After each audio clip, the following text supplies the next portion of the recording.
Hello, everyone, and welcome to today's book launch event of my dear colleagues, Professor Stephen Biddle's new book, Nonstate Warfare, the Military Methods of Guerillas, Warlords, and Militias.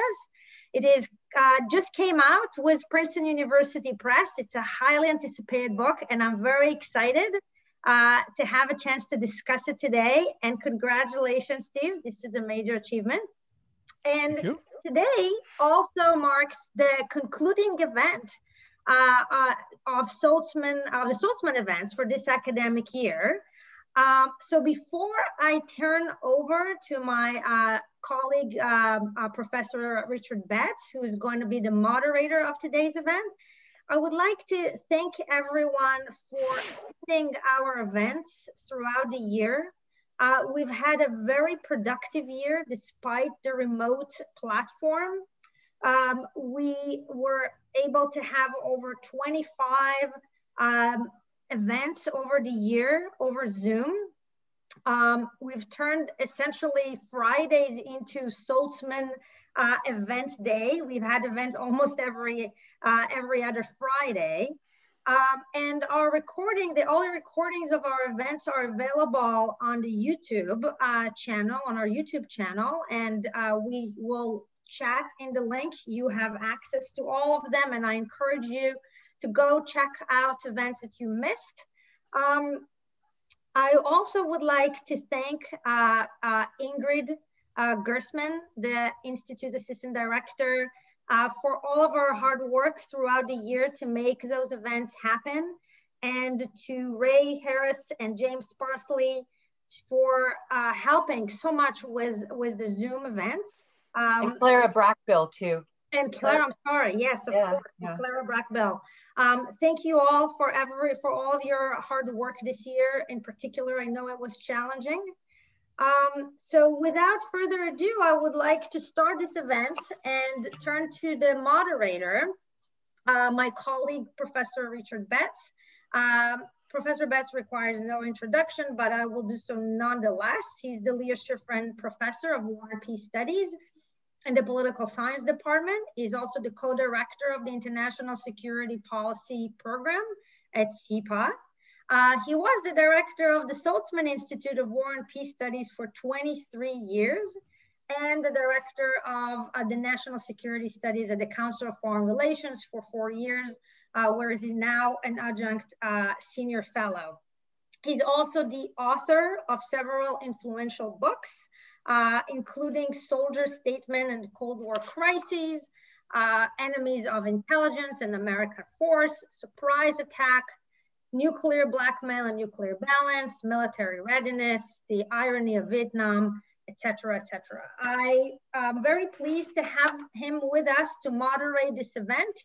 And thank you again for joining us. It sure is going to be a very exciting discussion, an exciting topic. So thank you. Professor Betts, the floor is yours. Thank you, Professor Yari Milo, and nice to see everyone. Due to the wonders of 21st century technology, I can moderate this event from a somewhat unstable internet perch in rural California. Anyway, we are going to have a great session, I'm sure, which may run past 6 o'clock for those who are interested in pursuing Steve's arguments. We can last as long as people have questions and want to discuss. And those of you who have other things you have to do can drop off promptly. Those of you in strategic studies know Steve Biddle's standing well. I won't dwell on all the accomplishments which those specialists of you do know. For others, note that Steve came to Columbia, and getting him here, I think, is one of the achievements for which I and my colleagues are most grateful. But he came from a career linking practice and theory, work at the Institute for Defense Analyses, the University of North Carolina, Army War College, Council on Foreign Relations, George Washington University. He has also interacted with government in many ways over the years, and especially as an advisor to commanders in Iraq and Afghanistan, Generals Petraeus and McChrystal. And he's the author of many studies on military matters, especially the genuinely seminal book, Military Power. Today, he'll preview another major book just out, which I suspect is likely, like Military Power, to have a big impact on thinking about a phenomenon that's periodically at the top of the agenda in strategic studies and practice. He'll explain or explore with us why conventional wisdom about the difference between conventional and unconventional warfare is wrong. Steve, take it away. Thanks, Dick, for that kind introduction. It's a great honor to be concluding such a distinguished series. Thanks to Karen and to Ingrid and to everyone who helped make it possible. So the book is premised on a widespread assumption in security studies that there's a radical difference in the way states and non-state actors fight. So the general assumption that most people make is that states fighting other states use what's commonly referred to as conventional warfare. Uniformed, heavily armed formations, massing firepower to destroy one another as a means of taking and holding ground on largely rural battlefields. Whereas by contrast, non-state actors are ordinarily assumed to use very different military techniques.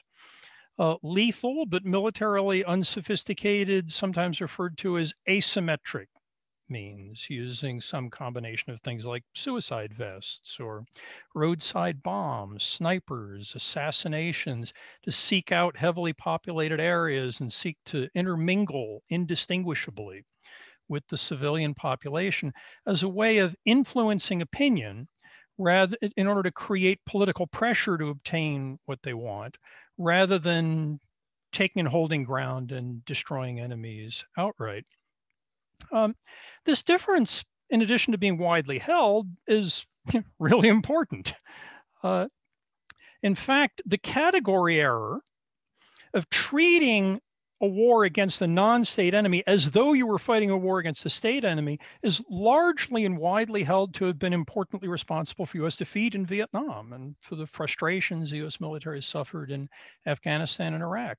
The U.S. military is engaged in a generation now of military modernization, force structure, doctrine development, and retraining to reorient the U.S. military away from its pre-2000 focus on this ostensibly conventional interstate problem and towards this ostensibly asymmetric non-state problem.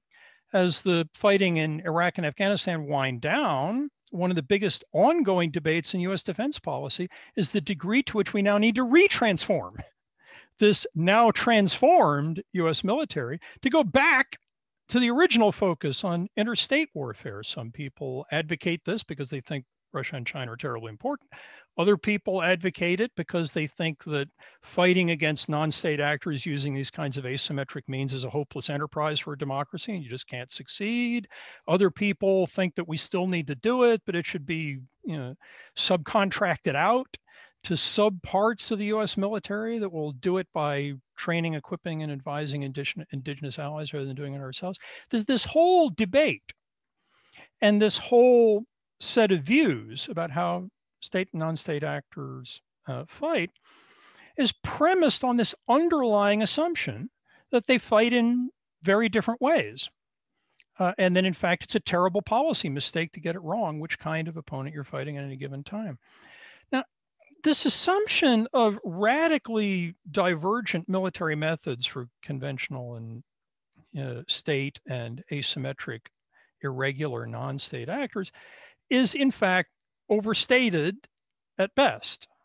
Right? So just as a single illustrative example, Hezbollah, the Shiite Lebanese militia, fought a major war against the Israel Defense Force in 2006 in Lebanon south of the Litani, using methods that if I didn't tell you who these actors were, and I didn't give you a map so you could see that it's Lebanon, and I just told you how they were fighting, dug in, prepared positional defenses of key road junctions, distributed in depth, use of integrated combined.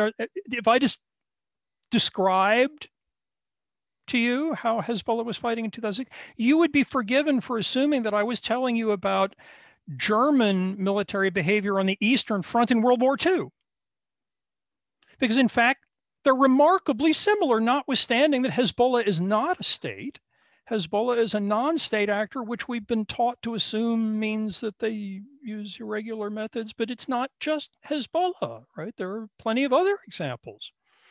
Al-Qaeda, in its contribution to the Afghan fighting in the 2001 and 2002 campaigns in places like Boibachi and Highway 4 and the Shaykhot Valley, the Chechens in Grozny in 1994 and 95, Rwandan rebels in 1994, all of them used methods that were remarkably close to big parts of the kind of standard nominally interstate conventional playbook. So this raises the question, and the book is designed to address the question, how different are the military methods adopted by this class of actors that are states and this class of actors that are non-state actors? Is the standard story of conventional state and irregular non-state true most of the time, but just with occasional exceptions? Are the exceptions increasingly the rule? Is the prevalence of these two styles changing over time, and why? If we want to try and anticipate how any given non-state actor is going to fight against us or against others in the future, what indicators should we look to?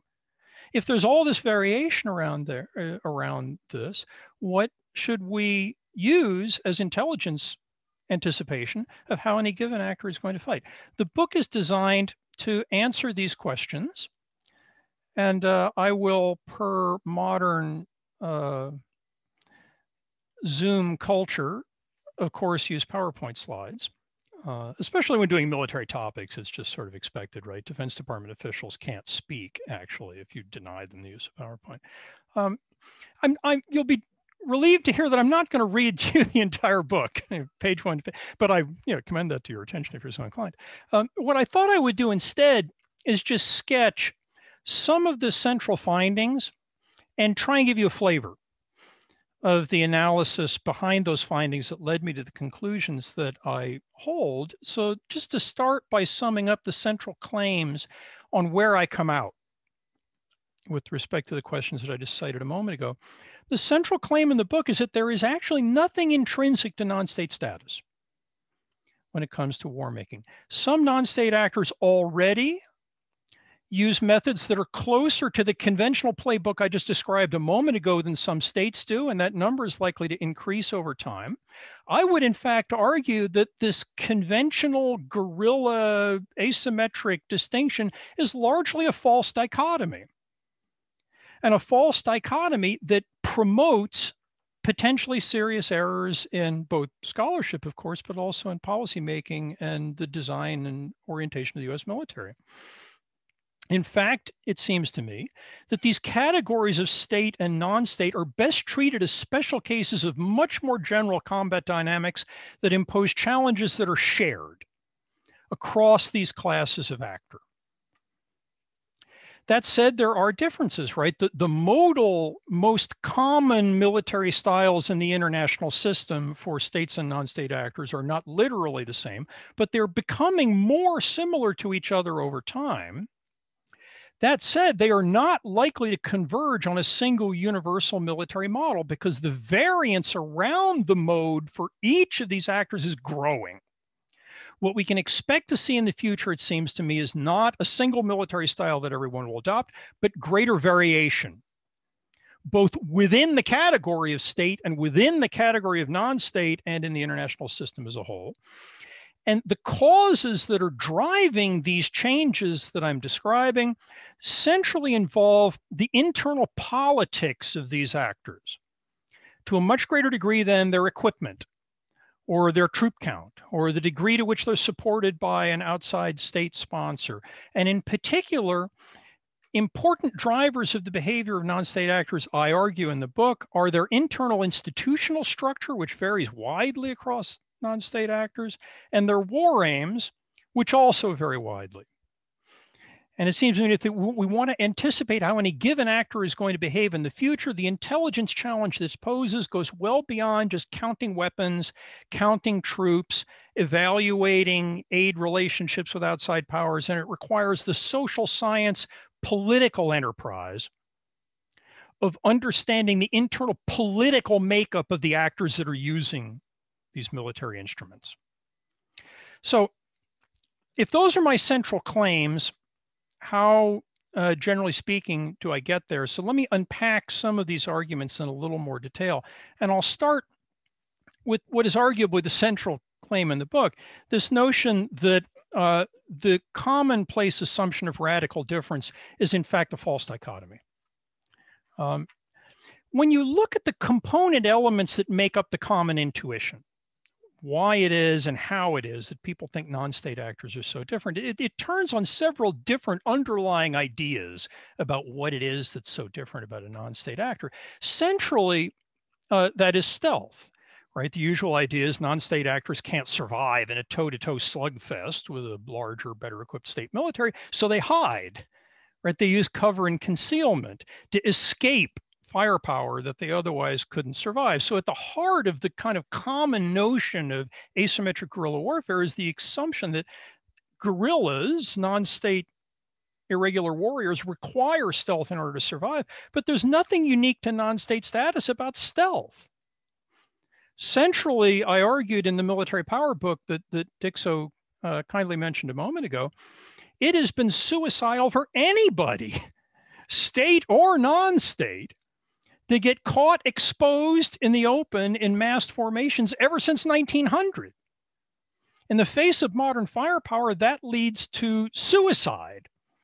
And as a result, the central theme in state military doctrine since 1900 has been an increasing requirement for stealthiness through the use of cover and concealment, leading to common descriptions of the modern interstate battlefield as empty, because all the combatants are so desperately anxious to be stealthy and avoid detection and being fired upon by the enemy. That doesn't mean that the emphasis on stealth is literally the same, but the difference is a difference of degree, not kind, and a difference of degree in which some non-state actors are at least as exposed as some states, and vice versa. Another common part of the intuition behind the assumption of radical difference is this idea of holding ground, that state actors are all about this. Non-state actors, because they can't survive these slugfests, don't try and take and hold ground. They fight over the ground, but not for the ground. When confronted, they melt away and don't try and hold a single position under attack, whereas states are held to behave very differently. The insistence on rigid defensive ground, however, hasn't been a requirement in state warfare, at least since 1916, when the Germans began adopting what became known as an elastic defense model, what the Germans called the An sich heranlassen system, the invitation to walk right in defense, in which instead of rigidly holding ground in ways that would get them annihilated against modern firepower, Germans in interstate conventional warfare increasingly yielded in front of attacks, melting away, with the expectation that they would retake the ground later. And this became normative for all major great power military doctrines. Again, there may be differences of degree between many non-state actors and at least some state actors in how elastic they're going to be, but nobody rigidly defends ground to the last cartridge and expects to survive very long against modern firepower, whether they be state or whether they be non-state. What about dispersion? Right? It's commonly assumed that guerrilla irregular warriors disperse themselves widely. They don't mass and concentrate into these bunched up formations that could convey great firepower, but at great risk. Massed formations can indeed convey great firepower, but boy, do they ever suffer great risk. And as a result, similarly, states haven't been able to operate in those sorts of formations for over 100 years. The force to space ratio, the typical troop density of interstate combatants on interstate nominally conventional battlefields has dropped by a factor of 1,000 between 1850 and the mid-1990s. Right? Even state militaries have been forced to spread out in the face of modern firepower. Dispersion in the absence of mass concentrated formations is not unique to non-state actors, and the common cartoon version of how conventional armies operate on this score hasn't been characteristic of conventional armies either for well over a century. What about coercion, right? Well, I said earlier that it's commonly assumed that non-state actors are trying to affect the politics of the situation by inflicting coercive pain on an opponent that they cannot destroy outright. Schelling's distinction between brute force and coercion is normally held to radically favor coercion by non-state irregulars who seek to inflict and threaten pain to get the enemy to give them the stake that they seek, whereas conventional interstate wars are typically held to be about brute force, destroying the enemy and seizing what you want, rather than persuading the enemy through the threat of pain to give you what you want. Usually speaking, the weaker state in an interstate conflict has very coercive military strategy. Right? The Japanese in the Pacific theater of World War II, right, about as nominally conventional interstate conflict as it gets, right? Japanese strategy in the Pacific in World War II was not that they were going to disarm the US military, that they were going to destroy our ability to resist the stake that they sought. Their strategy was establish a defensive perimeter and then impose pain on the United States population and government through the infliction of casualties that would eventually persuade the United States to do a compromise peace that left Japan with the majority of their stake. This is a fundamentally coercive causal logic from a great power in a nominally conventional world war. German strategy after 1943-44 was increasingly coercive. There's nothing unique about non-state status to a reliance on coercion relative to brute force for achieving your military means in war. What about just the term asymmetry, right? The expectation that non-state actors are asymmetric, whereas state-on-state conventional war is symmetric. Nobody is symmetric. Right? I am unaware of any war in which the military methods of the two sides were identical. Tank doctrine in 1940 in France was very different between the Panzer Division of the Wehrmacht, which used a combined arms conception that had heavy reliance on cover concealment and reduction of exposure, as opposed to British armored doctrine, which dispensed with combined arms in pure tank formations that it expected to use in largely exposed mass charges at the enemy. Those were very asymmetric methods between two great powers in a conventional war. Japanese grand strategy in the Pacific, largely coercive. US grand strategy in the Pacific, largely brute force. Again, quite asymmetric. Now, that said, usually when people use this term in this context, what they mean by asymmetric is that the non-state actor is going to wear civilian clothes, carry only light arms that are easily concealed, operate not on some front line, intermingle with the civilian population, whereas state forces won't do any of those things. And yet Soviet state partisans in 1944 wore civilian clothing, used light arms, were operating well behind the nominal front line, often intermingled with civilians. US Special Operations Forces typically use reasonably light weapons, often are deployed well behind enemy lines, are often intermingled civilians that they're trying to turn into an insurgent army. Again, this notion that there's this clear, bright line that I can use to distinguish conventional forces that are very, very different and non-state asymmetric military methods that aren't is a substantial overstatement at best. Given that it's an overstatement, and given that it promotes confusion by leading people to expect differences that they're not going to see.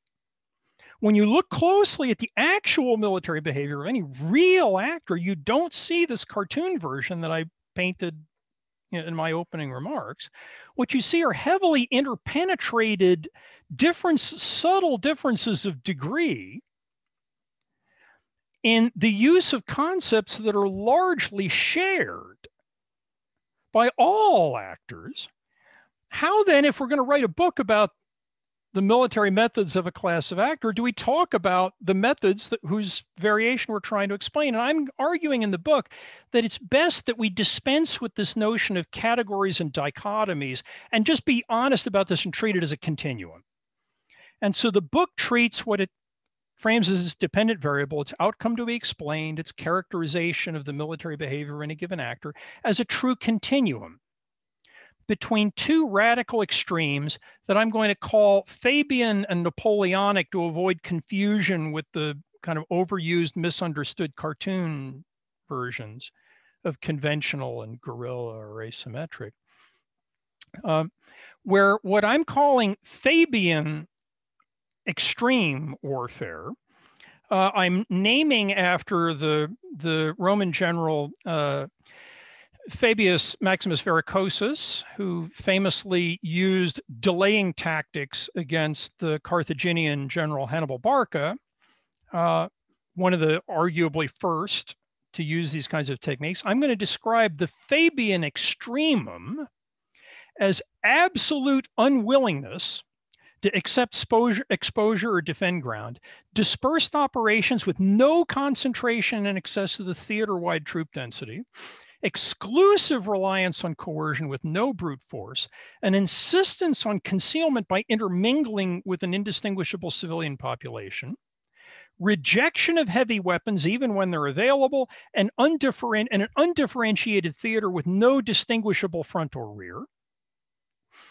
I'm going to contrast that with the Napoleonic extremum, named not for the first person to do it, but for one of the last, Napoleon Bonaparte, where in this archetype, we have exposed formations relying on massed firepower and decisive engagements to defend ground that they will not voluntarily relinquish, local concentrations to shoulder densities at a point of attack where ground is going to be contested, exclusive reliance on brute force as opposed to coercion, uniformed forces on rural battlefields, use of the heaviest weapons available regardless of their ability to be concealed, and a differentiated theater with a clearly demarcated front and rear where the fighting goes on at the front.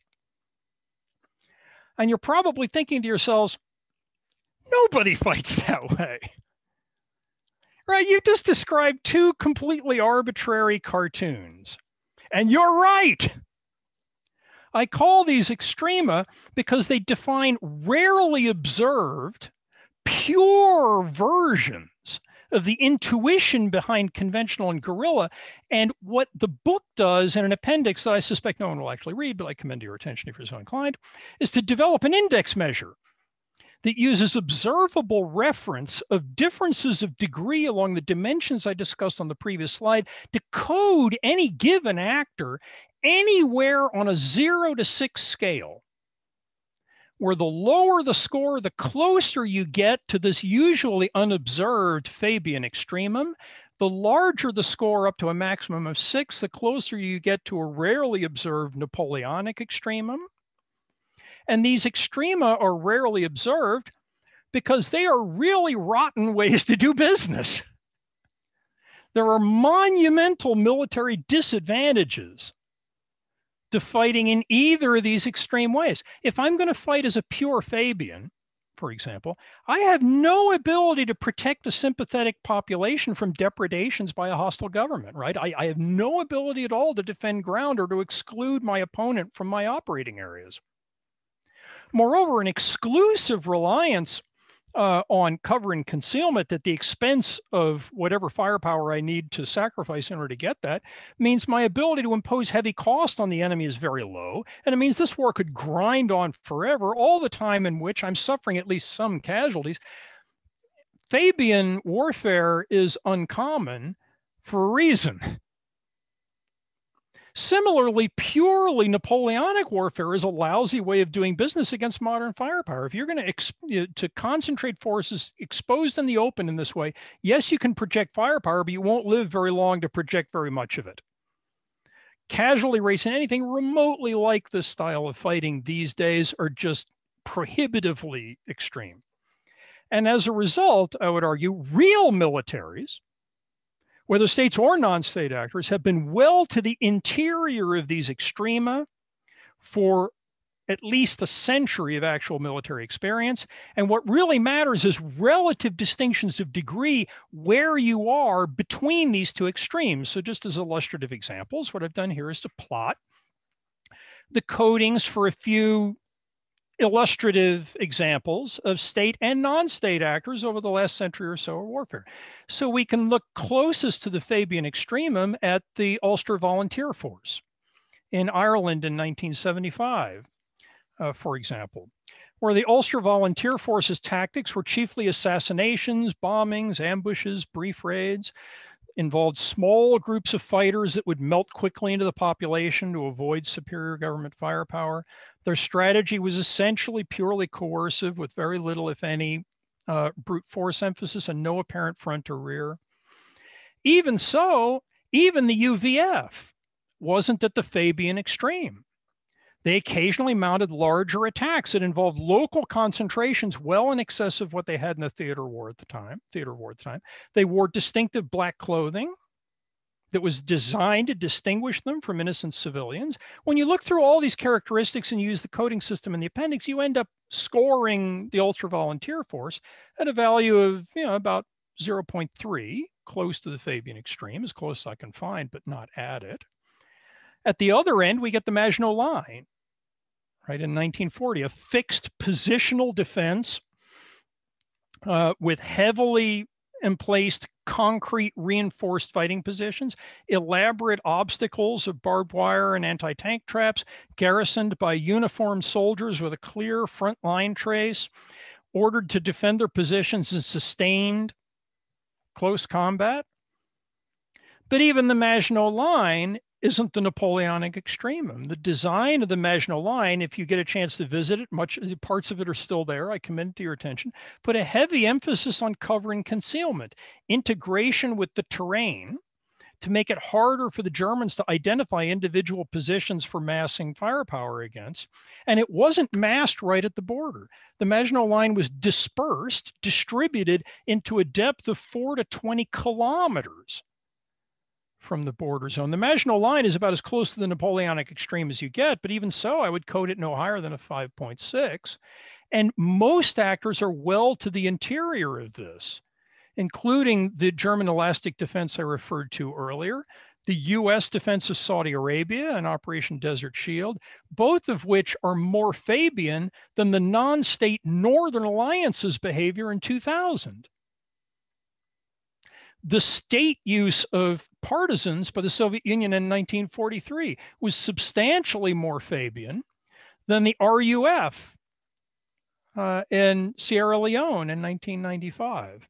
What the continuum does is to allow you to talk about relative differences of degree in highly interpenetrated methods in which any point on the spectrum where I decided to draw a cut line and say, I'm going to call everything above that conventional, I'm going to call everything below that guerrilla, would fundamentally do violence to the phenomenon.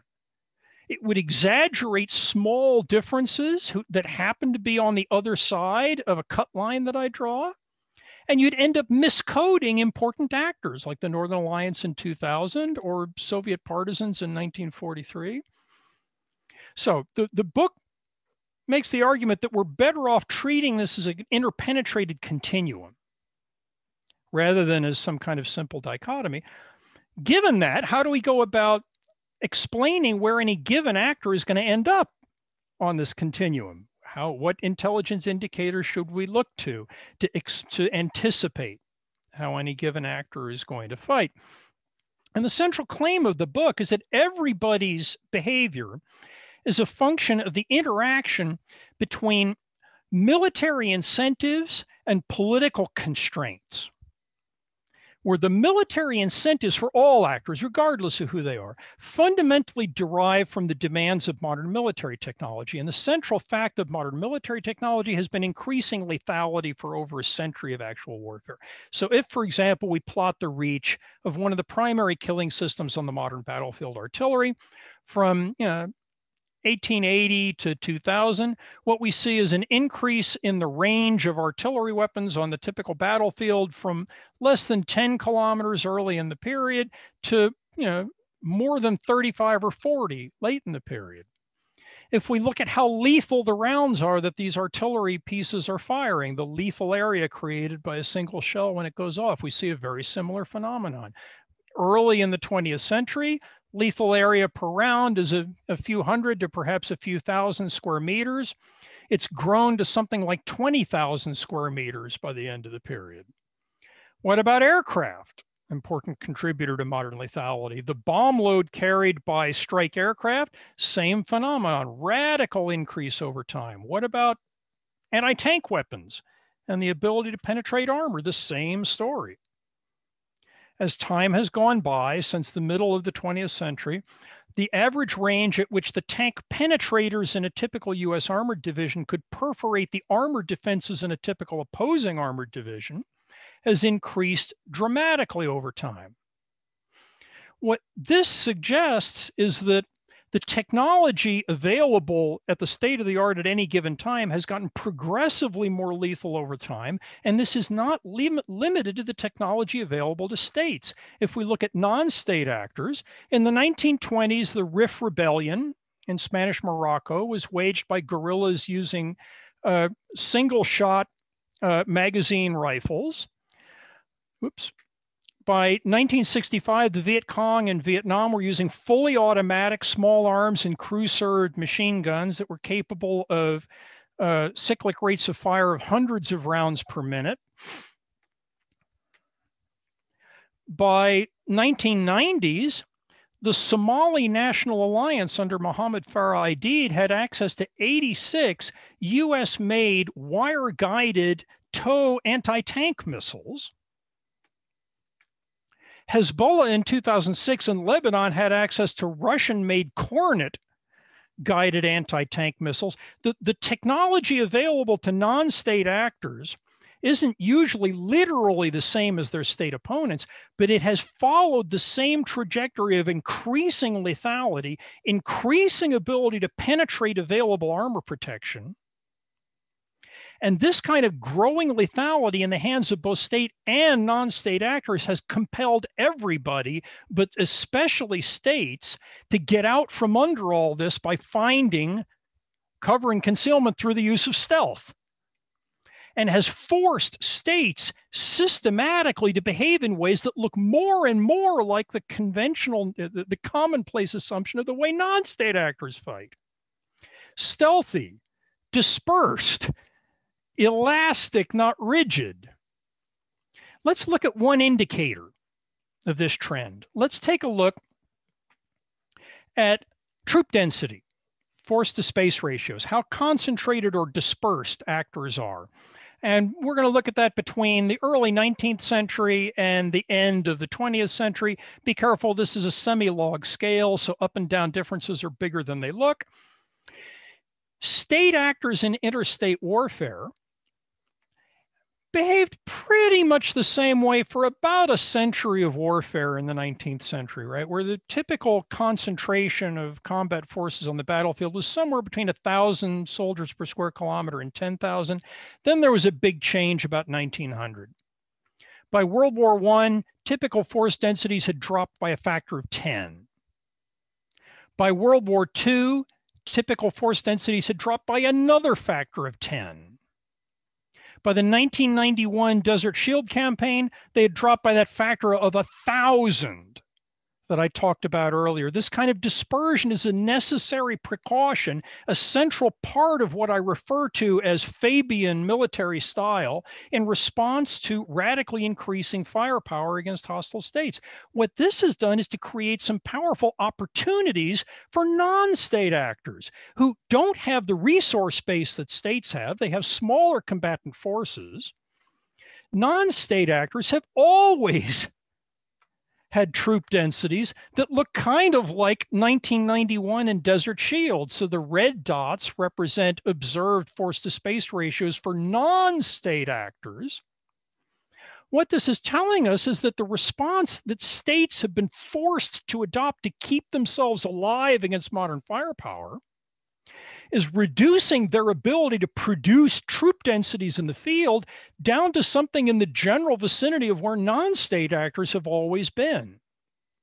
Against the Rif Rebellion in the 1920s, state militaries could safely concentrate the troop densities that could simply crush any non-state actor they were in front of. That forced non-state actors far, far towards the Fabian end of the spectrum. State actors have been less and less able to get away with that kind of concentration.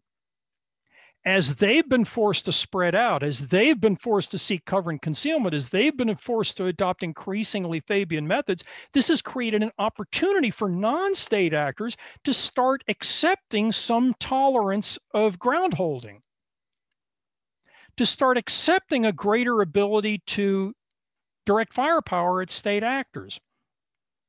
And what this has done, in turn, is to create a tendency for the two modal military styles to move together as a function of the pressure that military technology is creating on states. It's forcing them to behave increasingly the way we've always thought non-state actors in the conventional assumption did. And that's given an opportunity for non-state actors to suffer fewer of the slings and arrows of outrageous fortune that go along with the crappy way of fighting that is a pure Fabian military style where they can't defend any ground at all and they can't protect their populations against government depredations and start to actually protect some ground and start to actually defend some civilian populations. So if this is what the military incentive looks like, who is able to respond to it? Not everybody can, and the reason everybody can't is because operating in this kind of mid-spectrum way, neither purely Fabian nor purely Napoleonic, is extraordinarily challenging to do. It imposes implementation difficulties that only actors with the right internal political structure are able to overcome. I'll just give you one illustrative example of how these work. If you want more, I commend the more detailed discussion in the book to your attention. But let's think about sustained firepower and resupply. For example, if I'm going to defend ground in a sustained defensive position against continuous attack by a high firepower opponent, I need the ability to project a lot of firepower, and I need to keep the firepower coming. If I am not sure that there's a resupply branch of specialist logisticians somewhere else in the organization that are going to take the risk of pushing more ammunition forward into the presence of the enemy to resupply me, it is very dangerous for me to expend all of my ammunition while holding a position in the face of a superior enemy. Smarter move if I don't trust that the logisticians are going to move forward, these specialists in a different sub-element of a different part of the institution. If I don't think that they're going to be well enough trained, or if I don't think that they're going to be well enough motivated, the better move for me is expend the magazine in a hurry and then melt into the distance. It's extremely dangerous to stand there slugging it out and expend all of your ammunition. To fight in the middle of the Napoleonic Fabian spectrum, I've got to be able to do that. Great power state militaries often have the degree of inter-specialist trust that enables them to maintain a high volume of firepower because they believe that somebody else is going to show up with more ammunition to bail me out.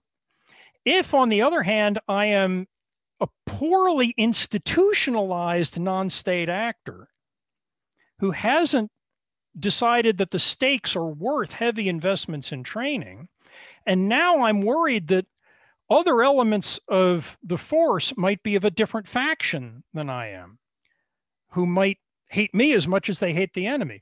Maybe I'm worried that other elements of the force haven't been trained very well. Maybe I'm worried that the leader is worried about factional divides within our armed forces in a way that forces them to rely on cronyism and corruption to buy the loyalty of factions that they otherwise don't trust to interact. And as a result, maybe the logisticians, if they exist, have sold all the ammunition on the black market. Or maybe the head of the logistics branch is just some political crony of the chairman. Right? If I'm worried about any of those things, it doesn't make sense for me to expend my ammunition and try and hold a position. If I'm confident of those things, it does, because it enables me to hold ground. It enables me to protect the population. It frees me from the depredations of pure Fabian warfare.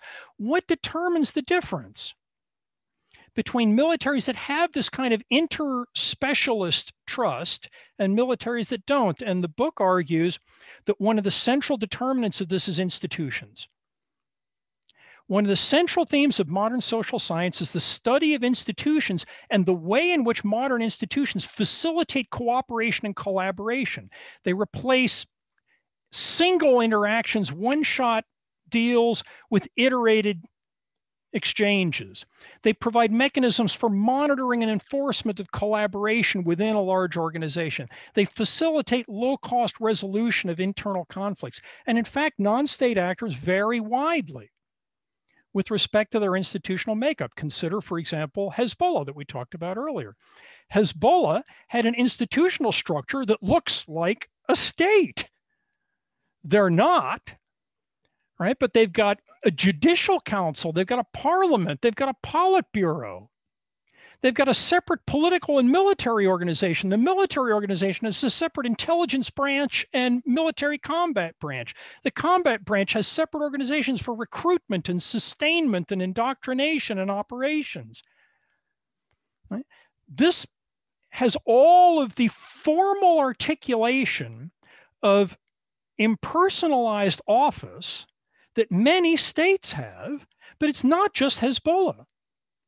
The LTTE in Sri Lanka had a very similarly articulated internal institutional structure. Al-Qaeda in Afghanistan, much the same. The Croatian separatist ZNG in the Balkans similarly had a very elaborate, mature, structured institutional makeup. But in fact, non-state actors are all over the place with respect to how institutionalized they are. The Ulster Volunteer Force that I referred to earlier had a small, centralized, personalized leadership operation with little, if any, division of labor, little ability to control wanton violence by subordinates, serious distrust among mutual internal factions. The RUF in Sierra Leone could be described much the same way. The RCD in Congo could be described much the same way. The Somali National Alliance in Somalia could be described much the same way. There's tremendous variation within non-state actors in the degree to which they have mature institutions at their disposal. Stakes similarly vary widely.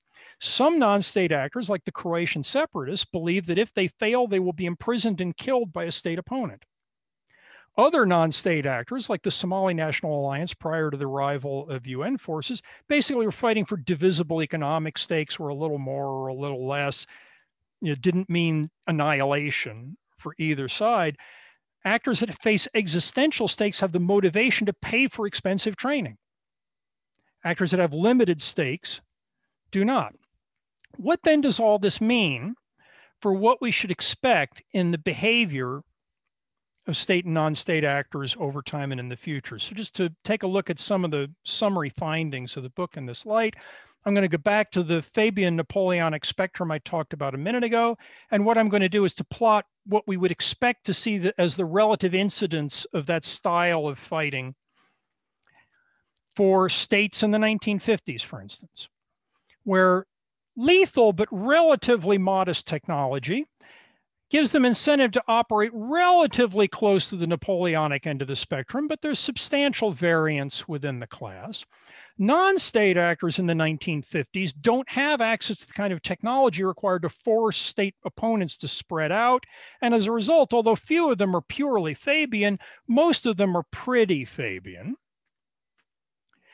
As technology gets more lethal by the 2020s, we would expect to see states moving systematically in the direction of more Fabian styles to survive against this much more lethal firepower. Non-state actors, by contrast, can respond to the opportunity created by more dispersed, more concealed, more covered, less lethal, more Fabian state opponents to defend more ground, to be somewhat less intermingled with civilian populations that are therefore vulnerable to enemy fire. And what we see is an expectation of movement for non-state actors from the more Fabian modal style of the 1950s to the less Fabian modal style of the 2020s. Opposite movement for state actors, but substantial increases in the variance around that mode for both classes, because although technology is changing, the political distribution of institutionalization is changing much more slowly. Some actors have the ability to respond to this incentive and move towards the middle. Other actors' political constraints prevent it, and the result is the distribution spreads out in both cases. Then if we try and look at what overall might the US military expect? Something like that.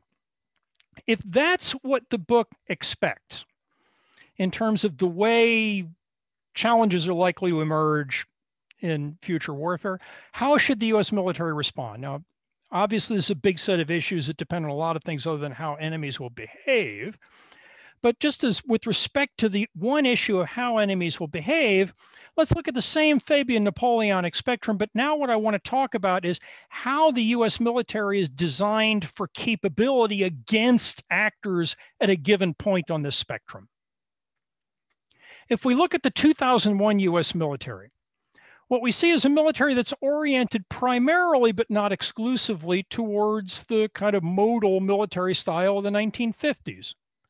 Pretty Napoleonic, but not extremely so, but with a substantial residual capability against enemies that are very Napoleonic, but very little capability against extremely Fabian opponents of the sort we eventually encountered in Iraq and Afghanistan. Prior to the insurgency phase in Iraq and Afghanistan, one of the central arguments in the US defense debate was that this was old-fashioned and out of date. New technology means we should transform this old-fashioned legacy military by getting rid of all this old-fashioned close combat infantry and armor and moving to standoff precision firepower using a high-tech, highly capitalized force where we're going to cash in a lot of the close combat capability and invest instead in long-range missiles and air power. That would have substantially increased our performance against very exposed, very Napoleonic opponents. But the whole point of less Napoleonic military styles is precisely to reduce exposure to this kind of high-tech firepower. This transformation agenda would have increased our performance against enemies that we were already pretty capable against by radically decreasing our performance against enemies that used more Fabian methods to get out from under all this firepower. That transformation debate went into abeyance as the insurgency phase in Iraq and Afghanistan ginned up, producing a new transformation argument that what we really needed was less technology. Forget all that standoff, high capital, precision firepower. What we want is a larger, dismounted, close combat force that could provide persistent security for the population by integrating with them on the ground, that would have been radically more capable against substantially Fabian opponents, but would lack the kind of standoff fires to be effective against very exposed opponents. The US military never quite got there, but we arguably transformed in a way that made our specialty quite different by, say, 2011. What then ought we to do for the future? Well, if the distribution of opponents is what I talked about in the previous slide, the opponent that this is optimized for and the opponent that this is optimized for are both likely to get less common, not more. both of the forward-looking, out-of-the-box, transformative revolution arguments in the American defense debate of the last generation are arguably backward-looking responses optimized for forms of military opposition that will get less common, not more, over time.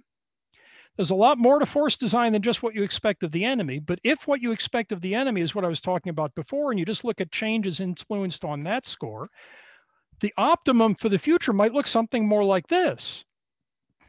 Substantially more close combat dismounted capability for dealing with concealed, covered, more Fabian opponents than either the 2001 military or certainly the high-tech transformation military. So we do better in this vicinity than this approach or this approach.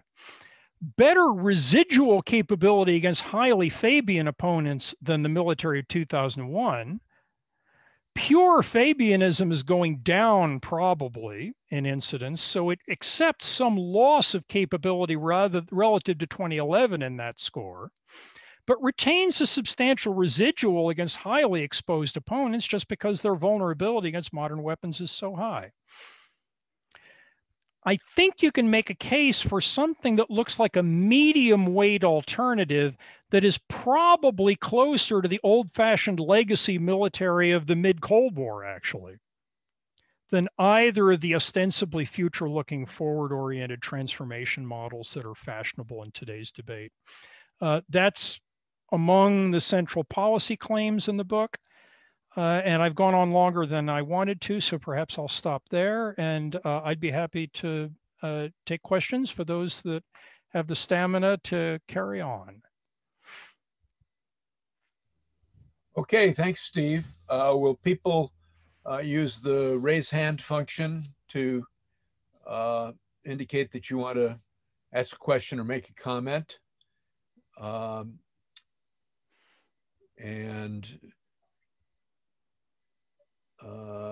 I don't see any in my screen. Okay. Yes, I don't see a name on the screen, but the man in the orange T-shirt and baseball cap. That's me. That's a rule, Professor Betts. Professor Biddle, fantastic presentation. I can't wait to get the book. I would actually like to speak to you at more length offline when I'm not holding up everyone else. So for now, I'll keep this to one question.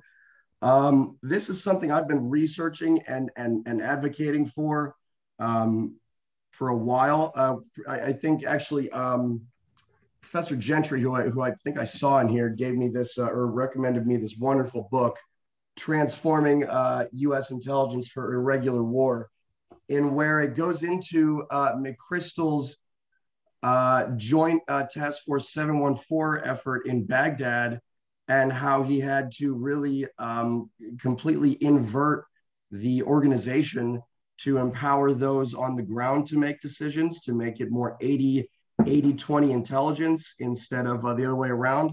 So my question is, Gary Burnson has advocated in the past a potential condensing of SOF and the CIA, well, the entire CIA, but specifically SAD, into a DSS, a Director of Strategic Services. Do you believe something like this would be appropriate for that middle ground you mentioned? That's a classic example of the transformational activity that we adopted to optimize our behavior against substantially Fabian opponents, right? For a variety of reasons that we could talk about in further Q&A. The Jaish al-Mahdi and the Sunni insurgency in Iraq, the instance that gave rise to the McChrystal techniques you're talking about, and the Taliban in Afghanistan, were towards the Fabian end of the Fabian Napoleonic spectrum as I code it. And therefore, one of the central thrusts of McChrystal's intelligence innovations was how to use intelligence information collected from relatively Fabian opponents whose ability to project firepower was therefore more limited, to rapidly turn further intelligence collection operations that would collect more of this information, especially in the form of special forces raids.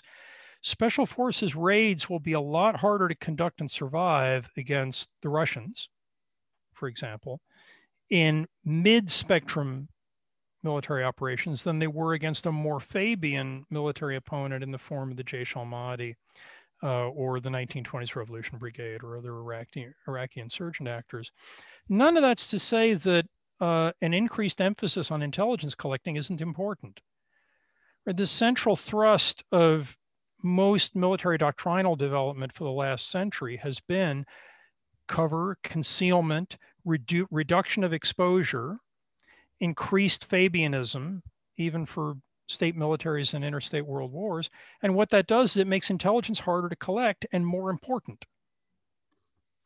And that suggests that the relative, the partition of resources within the US military between the combat arms and intelligence, for example, should probably shift towards the latter as the intelligence problem gets harder because of the understandable and anticipatable responses of state and non-state actors to the kind of increasing firepower that we see on the battlefield. Okay, Stefan Monk is next, but Steve, if you could stop sharing your screen, at least for me, it would be easier to see the participants trying to get in. Thanks. Stefan? Thanks, Professor, for the great presentation. I was just wondering whether you could give some more examples about how this binary conception of conventional and guerrilla warfare led to false expectations on what an opponent would do and how that had like bad consequences. Yeah, the single best example in some ways is Hezbollah and the Israel Defense Force in 2006. So the Israel Defense Force had essentially bought into a variety of largely American ideas about military transformation that held that interstate threats can increasingly be dealt with by the Israeli Air Force and by long-range standoff precision fires, whereas and therefore the purpose of the Israeli ground force was going to be to deal with internal policing in the Intifada, highly Fabian, population intermingled, indistinguishable, essentially irregular insurgents. And they had embarked upon a transformation agenda that had substantially modified their training programs, their doctrine development, and increasingly their weapon acquisition prior to 2006 in pursuit of this agenda. Then in 2006, they finally find themselves head up against an opponent in the form of Hezbollah that was fighting like the Wehrmacht in World War II. And several of the Israeli brigade commanders that I talked to during the fieldwork associated with the research said that they had not trained for this kind of conventional warfare in well over a year before the 2006 campaign, because they had been told that their mission was different. And so they were well along in the transformation process, and as a result performed remarkably badly in southern Lebanon in 2006. They ended up securing a tolerable but incomplete result. And we can debate as good Clausewitzians how much of the political stake of the Israelis and Hezbollah was actually realized by the result of 2006. But I think at a minimum, the IDF was shocked by what they encountered. And they decided that they weren't going to let this happen again. And they retransformed or untransformed their military doctrine as a result. We could tell similar stories about other militaries, but that's in many ways, I think, the most accessible illustrative example of what can happen to you if you get this wrong. Jim Dingaman. Thank you, Steve. Sounds like a great book. Just to get into the example of Hezbollah, the Israeli defense brigades that were called up, particularly the airborne brigades, when they were called up, they lacked bulletproof vests, they lacked medical vests, they lacked radios, ammunition, thermal night vision devices. They only had 2 laws per platoon. So I just wanted to push back a little bit on this Fabian versus Napoleonic, because, you know, you put up there the Maginot Line, and I'm saying to myself, well, wait a minute, like the most successful Napoleonic army of 1805 and 1807, I would never compare to the Maginot Line because it was certainly the most combat effective force that Napoleon ever employed. We see its effectiveness in Ulm, Jena, and Austerlitz. And I was wondering how you deal with the question of concentration, because in your example, the Rif Rebellion, in 1921, Abdul-Karim was able to essentially, in the Battle of Annual, concentrate forces and killed and defeated about 22,000 Spanish troops in a piecemeal operation. And also the question of the First Indochina War, or Revolutionary War in general, because there never was this distinction, first, second, third phases. You always wanted to go to conventional phases, but if you had to go back to a first phase, you did. And that's true. The First Indochina War, certainly Dien Bien Phu is a great example of that. In Vietnam, I guess you could say the Tet Offensive tried to do that, but that it didn't succeed. And then, of course, 75 did. So the question of concentration of forces to achieve a decisive aim, which you see in revolutionary wars prior to the situations you're dealing with. I wonder just how you fit that in to these, and I look forward to reading the book. It sounds like it's going to be a lot of fun to read. But how do you sort of fit that into your, you know, sort of theory there from Fabian to Napoleonic? Remember, the way I'm characterizing the outcome to be described as a continuum in which the extrema are almost never observed empirically. Right, the pure 0.0 Fabian score, I can't think of any examples. And you'll note I did not put the Rif rebels at 0.0 because, as you just pointed out, they didn't behave that way. Nobody behaves that way, right? Everybody does some admixture of these at some times, and at a minimum at sometimes, and in some places, and sometimes uniformly, right? So even the Maginot Line wasn't 6.0. Nobody is at the extremes. That's my whole point. The reason I define this as a pure continuum is the meaningful distinction between, you know, the Rif rebels and the Vietcong or Hezbollah in 2006 isn't whether they follow the Fabian archetype. Of course they don't. Nobody does. It's how close did they get? When you look across the totality of what they were doing, using the, you know, coding scheme that no one's going to read in the appendix, but I encourage people to read it. You know, where along a relative spectrum do they end up? Now, with respect to a lot of specific illustrative examples in your question, so I'm not sure I'll get to all of them since with the number of blue hands I see, but with respect to Hezbollah and the IDF in 2006, there were a variety of contributors to the Israelis' poor preparation level, right? I mean, most real world outcomes are, you know, shaped by more than one determining cause, right? The world's a complicated place. But among the contributors to the IDF's poor preparation is that they didn't expect to be fighting this kind of conventional World War II-like campaign. If they had, they might have put more attention into making sure their logistics system was operating smoothly, into making sure that they had personal protective equipment that they, you know, believed would have been necessary for this sort of combat, neither of which was terribly important if what you thought you were going to be dealing with was, you know, kids throwing rocks in the Intifada, right? So my whole point in response to Stefan's question is that part of what happened with the IDF was they got surprised about the kind of opposition they were going to be facing, and part of their poor preparation for that kind of opposition was the fact that they hadn't anticipated it, and they might have behaved differently if they had. And just one last point with respect to the Maginot Line. The Maginot Line gets a bum rap, right? The Maginot Line was actually pretty effective when it was attacked. You know, the problem with the Maginot Line, you know, it was not that it was a lousy military idea. It's that for a variety of political and economic reasons, the entire frontier was not covered by the Maginot Line. The breakthrough at Sedan was north of the northmost extent of the Maginot Defensive System. I'm not trying to suggest that the Maginot Line is the poster child for militarily optimal behavior. The reason I put it on the spectrum wasn't to suggest that it was either a brilliant idea or a terrible idea. It was to show that some militaries get close, but even they don't get all the way there.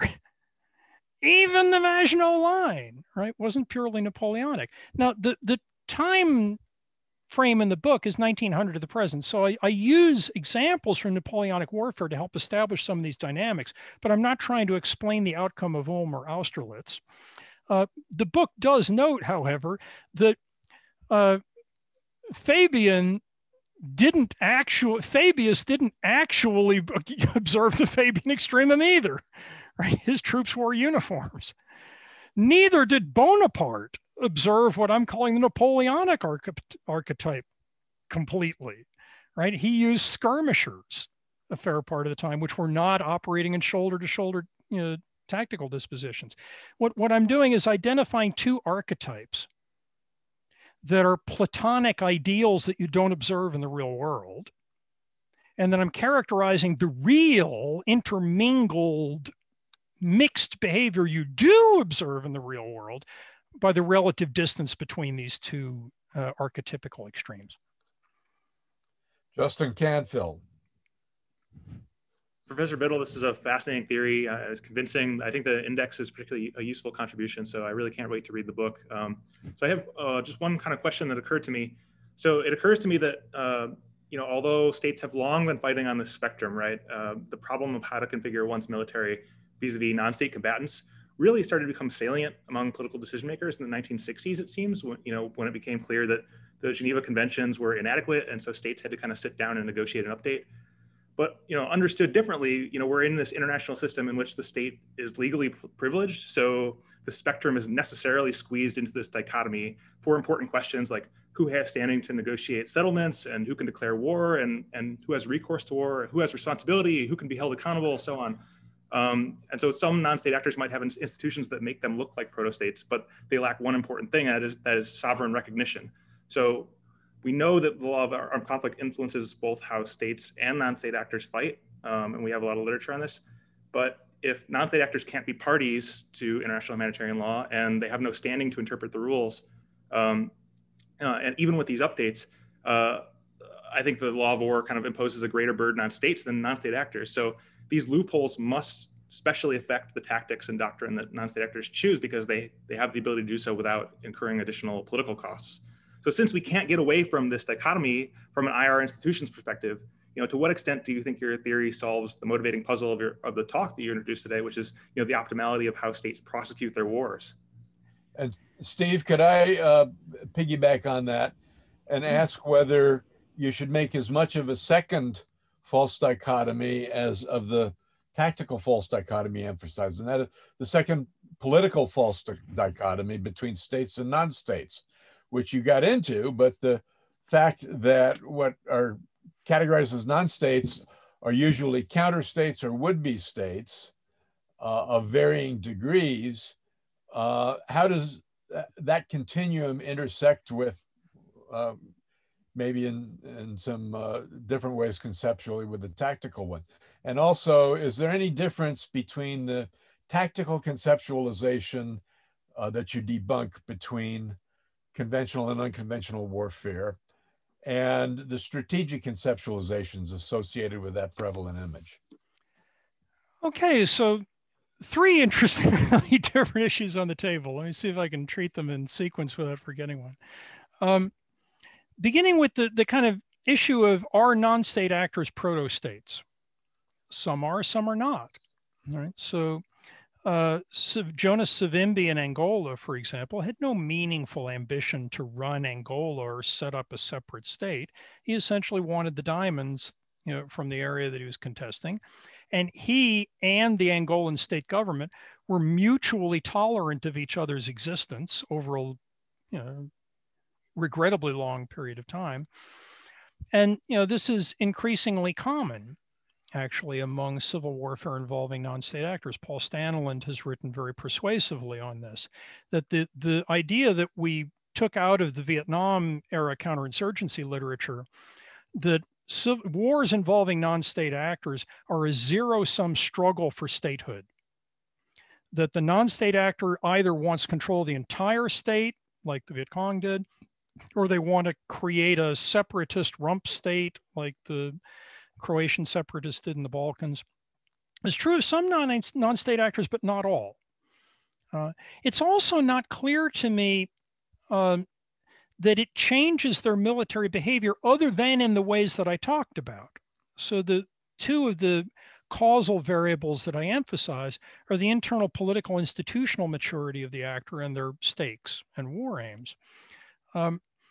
If you are Savimbi and you don't aspire to be a state particularly, that reduces your stakes, reduces the degree of training that it's economically sensible to undertake, right? If your cost of training exceeds the return from the diamond mines, then it doesn't make sense.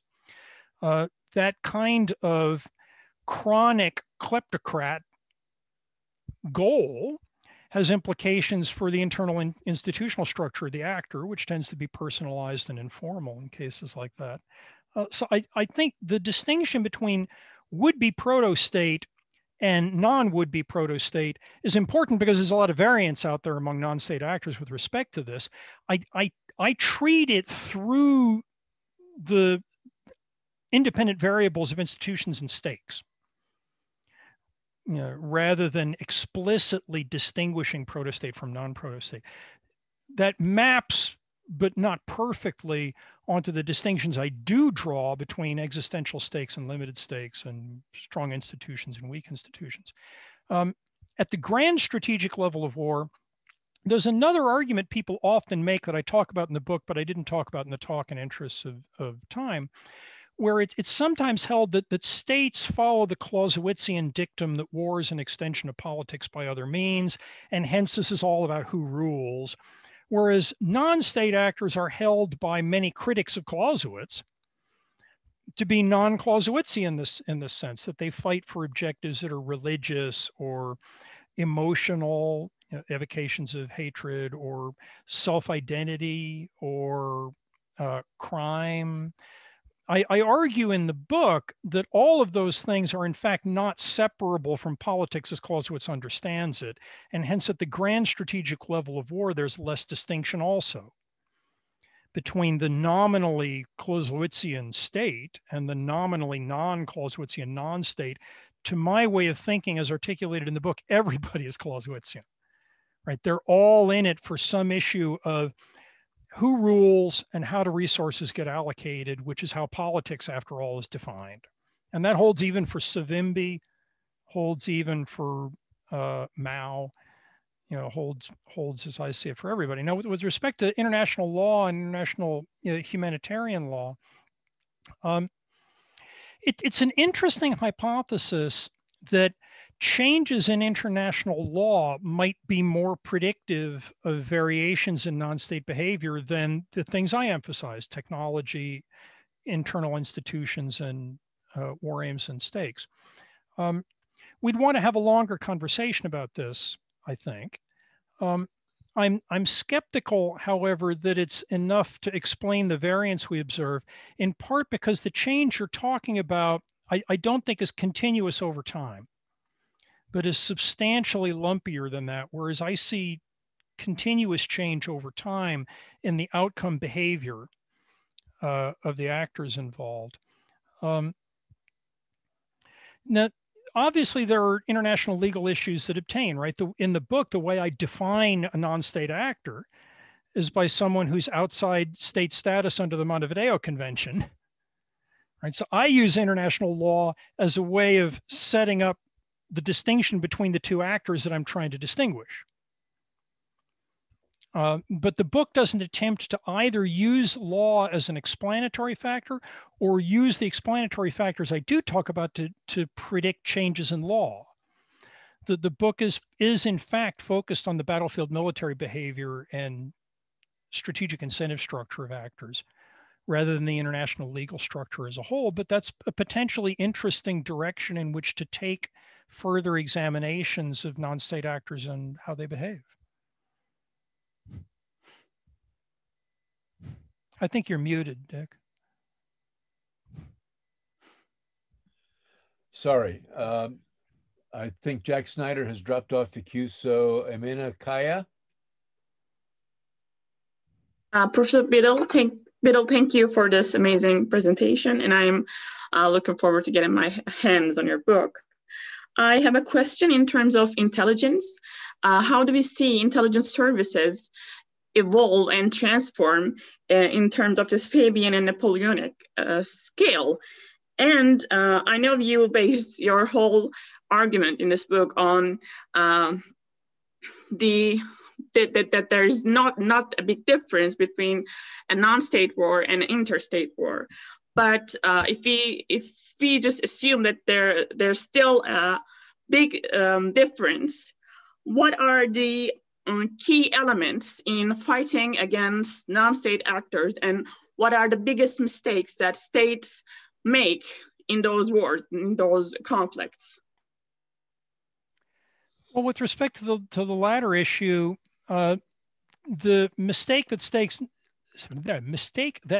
make, that's hard to say 7 times fast, depends in part on the kind of non-state actor they're fighting against. I mean, one of the central claims in the book is that it's a category that has a lot of variance within it.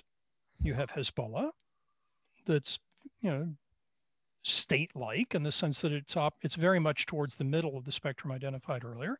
You have actors like the Jaish al-Mahdi in Iraq in 2007 to 8 that was much more Fabian than that. So, you know, you can get the wrong answer in terms of optimizing your behavior in different ways as a function of the different kind of opponent that you're dealing with. In the case of the IDF, as I mentioned earlier, the mistake they made was assuming a more Fabian actor than they got and not being prepared for the scale of firepower that they were going to deal with. For the United States in Iraq, for example, circa 2003, the issue was not understanding that the enemy was going to be more Fabian than they were prepared for, and thus overusing firepower and, you know, making it easier for the insurgency to establish itself among the population by engaging in the kind of collateral killing of civilians that is part of the reason why actors closer to the Fabian end of the spectrum intermingle with civilians and wear civilian clothing. They want to goad governments into an overuse of violence against populations that can't be distinguished from them as a way of causing the population to align with them. When you think the enemy, when you expect an enemy that's more Napoleonic than you get, you tend to overuse force, punish the civilian population in ways that create support for the insurgents, and the opposite depending on the other end of the, if your opponent is at the other, towards the other end of the spectrum. With respect to the implications of this for the intelligence community, the biggest implication for the intelligence community, I think, is go get some social science. Right?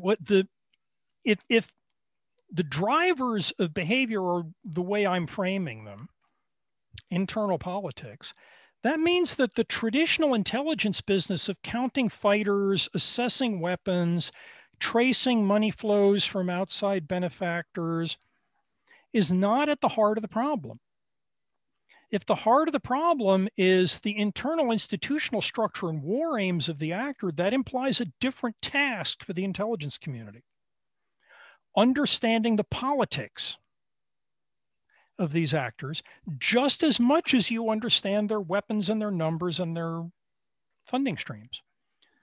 So if I had to identify one message for the intelligence community, it would be that one, that the salience of social science and understanding politics is going to grow over time relative to the more traditional military assessment techniques that the community has tended to emphasize further in the past. We have 5 minutes until we should let Steve go, and 2 people in the queue. So can I ask John Severini and James Lewis to both pose their questions and comments, and then let Steve answer both and wrap up. John Severini first. Hey, Professor. Thank you for the talk.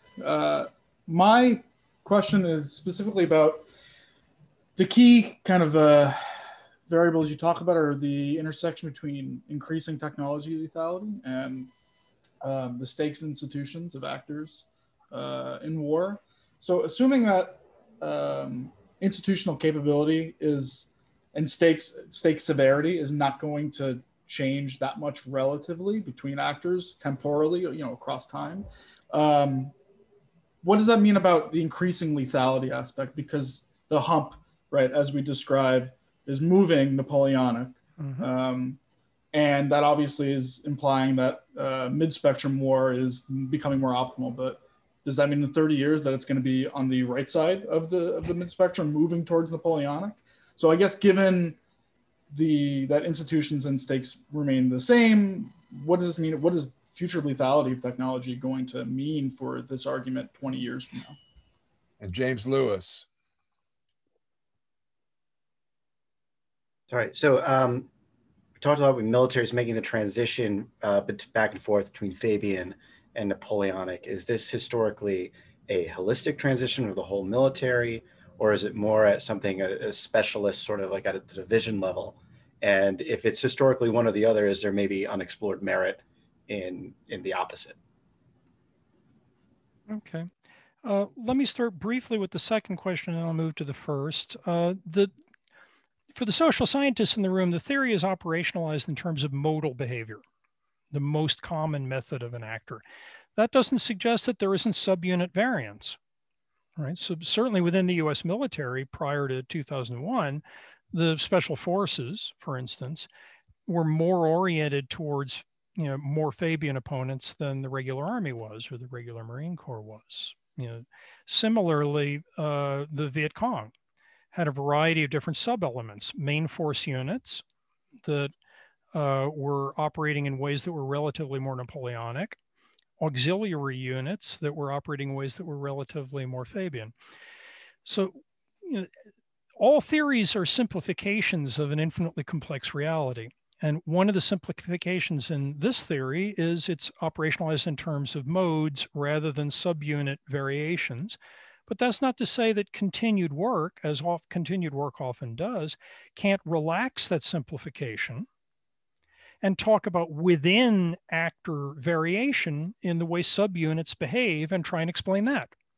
This theory does not, and as a result, it doesn't explain the observed variance perfectly. In statistical terms, R squared is not going to be 1.0. I think R squared is higher than it was before. I hope so anyway, that's my ambition. But there's continued work to be done.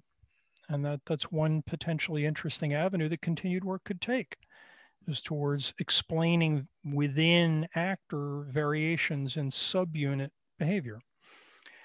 With respect to John's question about where is all this going and what's changing and what's not, your intuition is exactly right. The theory assumes, though it doesn't establish, that the distribution of institutions and stakes is relatively stable. What's changing is technology. And as technology gets increasingly lethal over time, what that's doing is it's changing the ideal behavior, but it's causing a tail of actors who can't, who are politically constrained from responding to that incentive. What causes the distributions to flatten out and the tails to grow over time is the fact that political constraint is preventing everybody from responding, but it's empowering some to respond. Now, there's a part of the appendix is a coding structure for the dependent variable military behavior, this Fabian-Napoleonic spectrum, the outcome we're trying to explain where on the spectrum will an actor be. Another part of the appendix develops a formal model to talk more precisely about how actors' choice on that spectrum will change as these different variables change values. This is called comparative statics in social science. We're going to change one variable in a theory, hold everything else constant, and observe how outcomes change. And the formalization in the appendix does not imply that non-state actors are ever going to end up at 6.0. Right? The expected behavior flattens out at something in, if memory serves, in the vicinity of the 3 to 4 range, and approaches that limit asymptotically but never exceeds it. Now, that's because it will never. One of the assumptions in the book is that non-state actors, other things being equal, will be materially inferior to their state opponent, which is usually the case, not literally always, but usually the case. If you are materially inferior, you're never going to have an incentive to go to 6.0, purely Napoleonic, totally exposed dispositions that leave you suicidally vulnerable to that materially superior opponent's fire. That will, in the deductive theoretical claim in the book, that would never be an optimal choice for an actor. And therefore, the theory doesn't predict that that will ever be observed. That said, the theory is kind of soft rational choice. It assumes that actors behave in their own best interests, subject to the constraints they're operating under, their institutional structure and their stakes. That doesn't mean that some actors won't be bozos, get it wrong, make bad decisions, and do stuff that the theory says, don't do that. And in fact, the book talks about one actor that did exactly that, the non-state Serbian separatists in Croatia in the Balkan Wars in the early 1990s. What the book does is it says that war is an unforgiving enterprise. And if you systematically choose badly, as I'm defining badly, war will select you out of the gene pool. And you won't be an actor in the system very long. So in steady state, most actors most of the time will behave, if the theory is right, the way the theory predicts. But there will be some people who will get it wrong and will be in the process of elimination at any given time t, as the Serbs were before the new Croatian government exterminated them in Operation Storm later in the 1990s. That's not to say that some ill-advised, not astute non-state actor might decide, hey, let's mass in the open and do a bayonet charge against an American infantry battalion.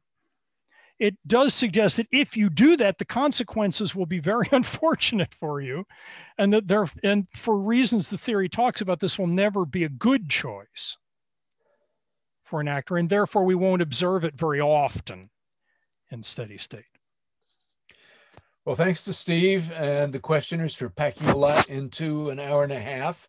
And I realized I forgot to mention at the outset that everyone who has attended this session is required to log on to Amazon and buy Steve's book. That did not come from me, but if you want to obey it, feel free. Well, thank you, everyone, for a really stimulating conversation. Thanks, Steve, for sharing your book with us.